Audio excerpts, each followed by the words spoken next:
Hello and welcome to my channel.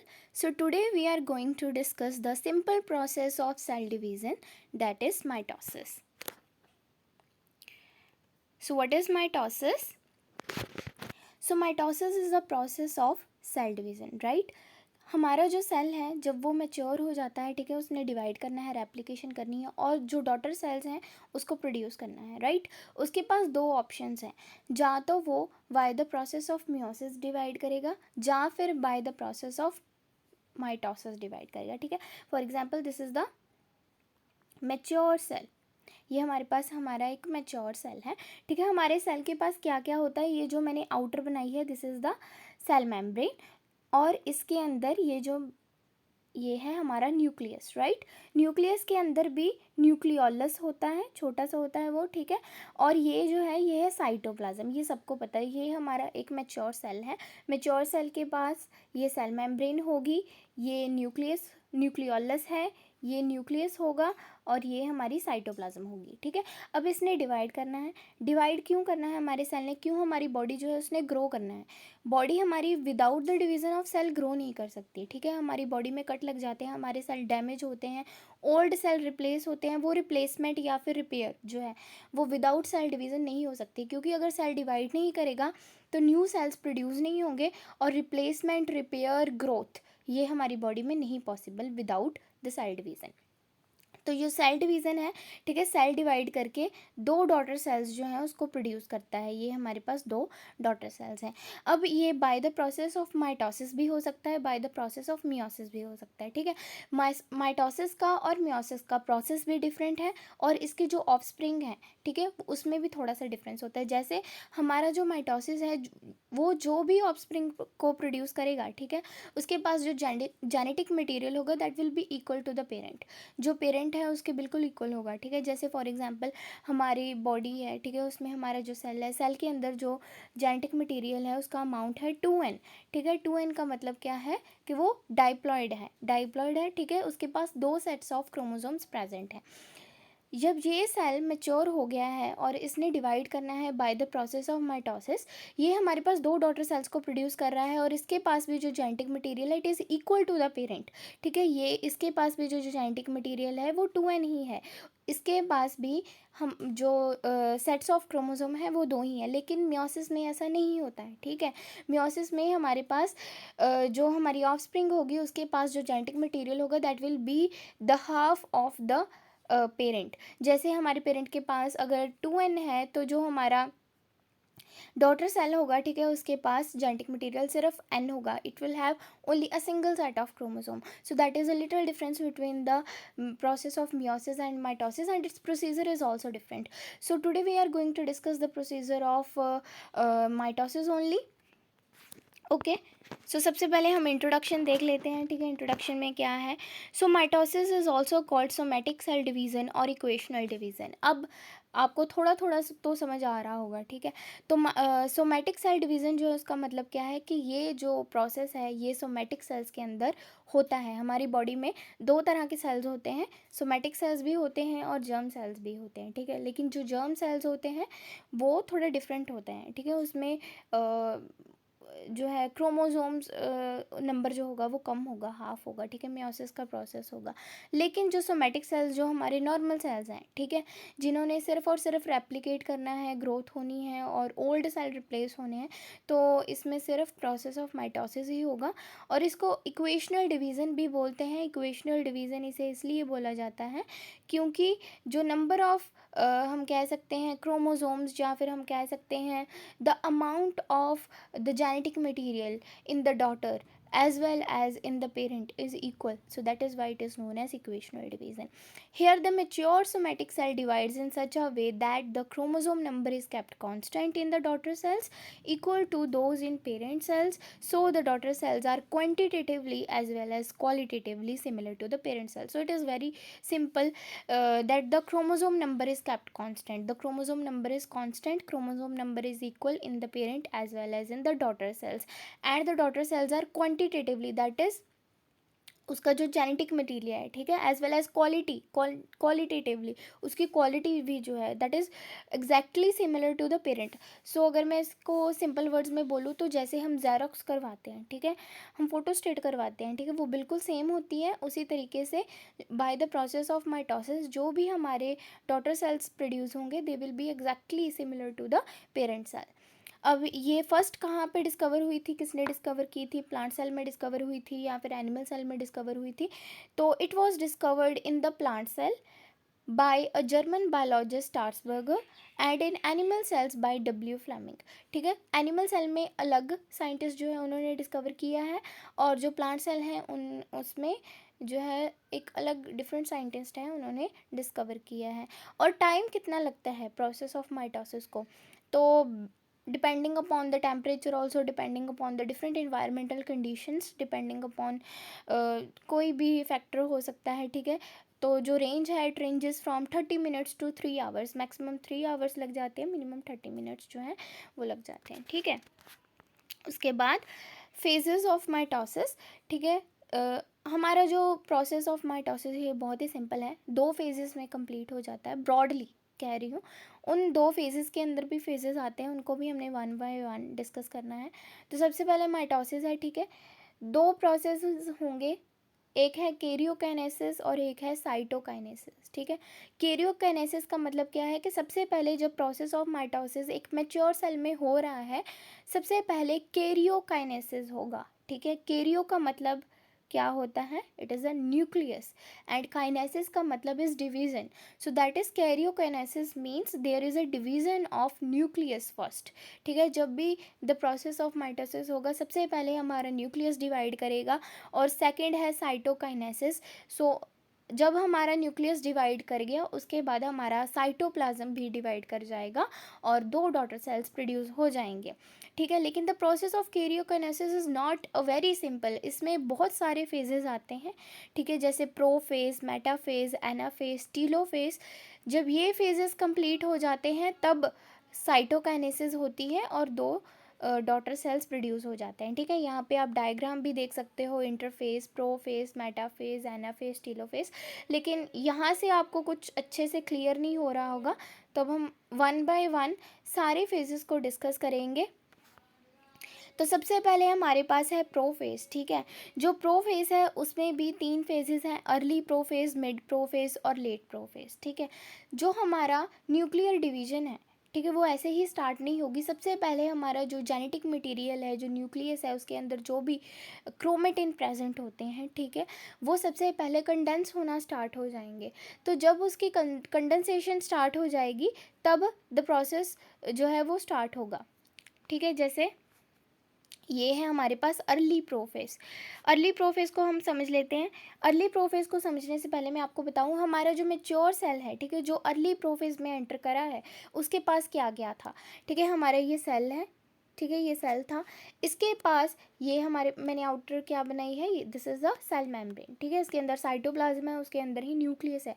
तो ये हमारे पास न्यूक्लियस है और इसमें क्रोमेटिन है, ठीक है। क्रोमेटिन क्रोमेटिन हमारा जेनेटिक मटेरियल है, ठीक है, जो क्या होगा, अब कंडेंस होगा। इसके पास क्रोमेटिन के अलावा यहाँ पे सेंट्रियोल का पेयर होता है, ठीक है, pair of centriole which is surrounded by the centriosphere, ठीक है। सेंट्रियोल का पेयर होता है और इसको हम सेंट्रोस्फेयर से ये सराउंडेड होता है और इसको हम सेंट्रोसोम बोल देते हैं, ठीक है।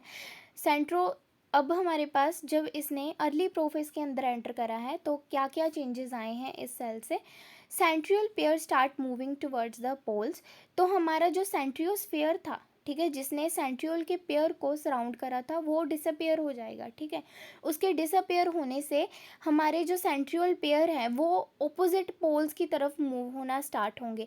इनको मूव करने की क्या ज़रूरत है? अगर हमारे पास सेंट्रियोल पेयर ही नहीं होगा तो division is not possible, because centriole pair जो होंगे, ठीक है, इनसे ही स्पिंडल की फॉर्मेशन होती है, और जो स्पिंडल बनते हैं वो हमारे क्रोमोसोम्स जो हैं उनको आपस में अटैच करते हैं और डिफरेंट पोल्स की तरफ लेके जाते हैं, ठीक है। जब वो डिफरेंट पोल्स की तरफ जाएंगे तब ही साइटोकाइनेसिस होगी और 2 डॉटर सेल्स प्रोड्यूस होंगे। अगर हमारे सेंट्रियोल पेयर्स प्रेजेंट नहीं होंगे तो क्रोमोसोम की मूवमेंट ऑपोजिट पोल्स में नहीं हो सकती है, और हमारी जो सिंपल जो नॉर्मल सेल डिवीज़न है वो पॉसिबल नहीं हो सकती है। ठीक है, तो हमारे अर्ली प्रोफेज में क्या क्या हो रहा है, सेंट्रियोल पेयर जो है they have started moving towards the opposite pole. जैसे आप देख सकते हो कि एक यहाँ है और ये एक दूसरी ऑपोजिट पोल की तरफ मूव कर रहा है। और थ्रेड लाइक क्रोमोसोम्स, जैसे मैंने आपको पहले ही बताया, यहाँ पे क्रोमेटिन था इस डायग्राम में जो हमारा मैच्योर सेल था, इसमें क्रोमेटिन कंडेंस हो गया और उसने क्रोमोसोम्स बनाए। आपको क्रोमोसोम का बेसिक स्ट्रक्चर पता होगा। ठीक है, ये क्रोमोसोम का बेसिक स्ट्रक्चर है, ये वाला। ठीक है, तो ये हमारे क्रोमोसोम है, लेकिन ये जो क्रोमोसोम मैं बना रही हूँ ये ज़्यादा कंडेंस है, शॉर्ट है और थिक है।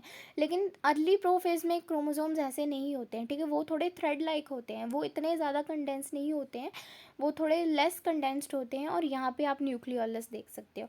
ठीक है, सिर्फ इतने से चेंजेस जो हैं हमारे अर्ली प्रोफेज में आए हैं। उसके बाद हम एंटर कर जाएंगे मिड प्रोफेज में, और मिड प्रोफेज के बाद आएगा लेट प्रोफेज। और आप मिड प्रोफेज देख सकते हो। ठीक है, मिड प्रोफेज में क्या है, further moving away of two aster. यहाँ पे एस्टर क्यों बोला है मैंने, क्योंकि सेंट्रियोल जो पेयर होते हैं इसमें एस्टर्स होते हैं, एस्ट्रल रेज होती हैं। ठीक है, जो बाद में स्पिंडल की फॉर्मेशन करती हैं। तो जो दो हमारे सेंट्रियोल्स हैं वो डिफरेंट पोल्स के ऊपर, पहले तो वो स्टार्ट ही हुए थे अर्ली प्रोफेज में, उन्होंने सिर्फ मूव करना स्टार्ट किया था। लेकिन मिड प्रोफेज में अब वो थोड़े से और डिस्टेंस के ऊपर हो चुके हैं, वो थोड़ा और दूर जा चुके हैं। और जो हमारे क्रोमोसोम्स हैं, जैसे आप यहाँ पे देख सकते हो, chromosomes become shorter and thicker, वो और ज़्यादा कंडेंस हो गए। ठीक है, और कंडेंस होने के साथ उनका साइज़ जो है वो भी शॉर्ट हो गया और वो ज़्यादा थिक हो गए पहले से। ठीक है, और हमारी जो न्यूक्लियर मेम्ब्रेन है और ऑल्सो जो हमारा न्यूक्लियोलस है अब उसका इस टाइम पे कोई काम नहीं है। अगर वो डिसअपियर होंगे तभी ही क्रोमोसोम ऑपोजिट पोल्स के ऊपर मूव कर सकते हैं। तो nuclear membrane and nucleolus starts disappearing, so उसका डिसअपियर होना बहुत ज़रूरी है। ठीक है, वो डिसअपियर होना स्टार्ट हो गए। अब हमारे पास लेट प्रोफेज में क्या होगा, फाइनली हमें क्या चाहिए था कि हमारे जो सेंट्रियोल पेयर हैं वो ऑपोजिट पोल्स की तरफ मूव कर जाएं। तो यहाँ पे वो ऑपोजिट पोल्स की तरफ आ चुके हैं। ठीक है, अब जब वो ऑपोजिट पोल्स की तरफ आ चुके हैं, एक सेंट्रियोल यहाँ पे ये दोनों पेयर ऑपोजिट पोल्स की तरफ आ चुके हैं। ठीक है, और इन्होंने स्पिंडल की फॉर्मेशन कर दी है। ये हमारे पास this is the formation of spindle fibres. तो आप देख सकते हो यहाँ पे दो तरह के स्पिंडल फाइबर्स हैं। ठीक है, कुछ स्पिंडल फाइबर्स ऐसे हैं जिनके साथ क्रोमोसोम अटैच नहीं है, लेकिन कुछ स्पिंडल फाइबर ऐसे हैं जिनके साथ क्रोमोसोम अटैच है। ठीक है, तो जिन स्पिंडल फाइबर के साथ क्रोमोसोम अटैच होगा उसको हम डिसकंटिन्यूस स्पिंडल फाइबर्स बोल देते हैं, और जिन स्पिंडल फाइबर्स के साथ क्रोमोसोम अटैच होगा, सॉरी, जिस जिस स्पिंडल फाइबर के साथ क्रोमोसोम अटैच होगा उसको हम डिसकंटिन्यूस बोल देते हैं, और जिस स्पिंडल फाइबर के साथ क्रोमोसोम अटैच नहीं होगा उसको हम कंटिन्यूस स्पिंडल फाइबर्स बोल देते हैं। ठीक है, यहाँ पे chromosome get attach to the spindles and centriole comes at the pole. तो ये तीन चीज़ें हमारी लेट प्रोफेज में हो जाती हैं। ठीक है, उसके बाद है मेटाफेज। मेटाफेज बहुत कम टाइम लगता है इसको, 2 to 10 मिनट्स अप्रॉक्स। ठीक है, लेकिन इसमें होता कुछ नहीं है। जैसे आपको पता है हमारा अर्थ है, अर्थ का इक्वेटर है। ठीक है, अर्थ है, अर्थ का इक्वेटर है। अर्थ का इक्वेटर क्या है, ये हमारा अर्थ है, अर्थ का ये इक्वेटर है, राइट। सो सिमिलरली हमारा ये सेल है, सेल का ये इक्वेटर है। ठीक है, सेल के इक्वेटर के ऊपर सारे जो क्रोमोसोम्स हैं वो एक सीक्वेंस में अरेंज हो जाते हैं। ठीक है, वो अरेंज हो जाएंगे और उनका जो सेंट्रियोमियर होगा, अब सेंट्रियोमियर क्या होता है आपको अगर पता हो तो हमारा ये क्रोमोसोम है। ठीक है, क्रोमोसोम का ये जो सेंट्रल पार्ट है ये वाला,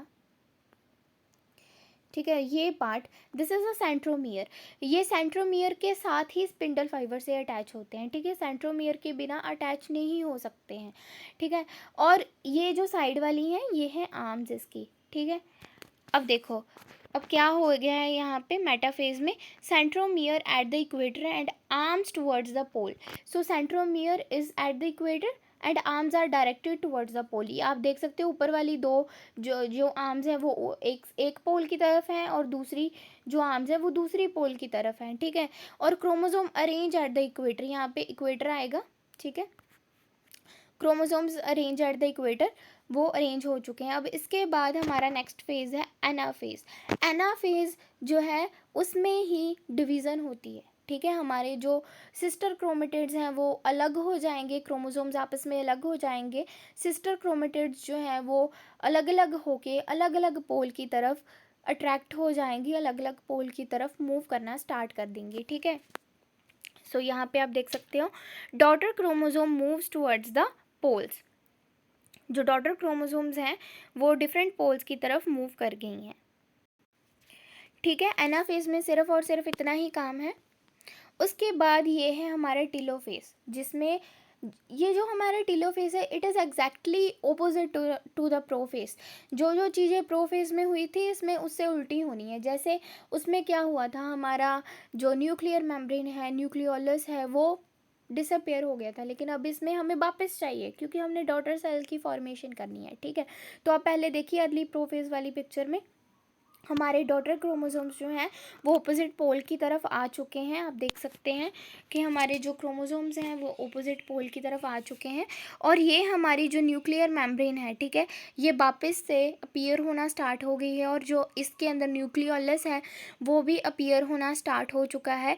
और जो हमारे स्पिंडल्स हैं, ये आप स्पिंडल्स देख सकते हो, ठीक है, ये साइटोप्लाज्म में डिसॉल्व होना स्टार्ट हो चुके हैं। अब हमें इसकी ज़रूरत नहीं है, हमारी रेप्लिकेशन डन हो चुकी है। ठीक है, रेप्लिकेशन के बाद अब हमने फाइनल डिवीज़न करनी है। और यहाँ पे लेट टीलोफेज, अब इसमें क्लीवेज आना स्टार्ट हो गया है। ठीक है, सेल में क्लीवेज आएगा तभी तो हमारा जो डॉटर सेल्स हैं उसकी फॉर्मेशन होगी। So this was all about the telophase. अब उसके बाद this is the cytokinesis which is the final step, जिसके बाद डॉटर सेल्स की फॉर्मेशन हो जाएगी। ठीक है, तो हमारे पास फर्स्ट जो है फरोइंग दिखाई हुई है एनिमल सेल में, और दूसरा है सेल प्लेट की formation which is in the plant cell. तो हमारा जो एनिमल सेल होगा उसमें पहले फरो डेवलप होती है और तब फिर डॉटर सेल यहाँ पे डिवाइड होंगी। और जो हमारा प्लांट सेल होगा उसमें थोड़ा सा डिफरेंट होता है क्योंकि उसमें सेल वॉल भी होती है, एनिमल सेल में सेल वॉल होती नहीं है। और इसमें पहले सेल प्लेट की फॉर्मेशन होगी, और सेल प्लेट की फॉर्मेशन के बाद ही हमारे डॉटर सेल्स जो हैं वो प्रोड्यूस होंगे। उसके बाद हमारा प्रोसेस ऑफ माइटोसिस ख़त्म हो जाता है, हमारे 2 डॉटर सेल्स प्रोड्यूस हो चुके होते हैं। ठीक है, which are exactly similar to the parent. तो हमारी इक्वेशनल डिवीज़न हो चुकी है। ठीक है, अब इसका हम सिग्निफिकेंस देख लेते हैं कि इसका सिग्निफिकेंस क्या है। तो हमें इसकी क्या ज़रूरत है। It keeps the chromosome number constant and genetic stability in the daughter cells. Chromosome number constant रहता है, जितना पेरेंट्स में है उतना ही डॉटर सेल्स में रहता है, और एक जेनेटिक स्टेबिलिटी मेंटेन होती है। ठीक है, it helps in development of zygote into adult. एक जाइगोट है, ठीक है, जो बनता है वो कम्प्लीटली अडल्ट में बन जाएगा। That is only possible with the help of mitosis, the process of mitosis by the process of cell division. If cell division do not occur, how the zygote will become the adult? It is not possible. So next is it provides the new cells of repair and regeneration. So new cells for repair and regeneration are needed in our body time to time.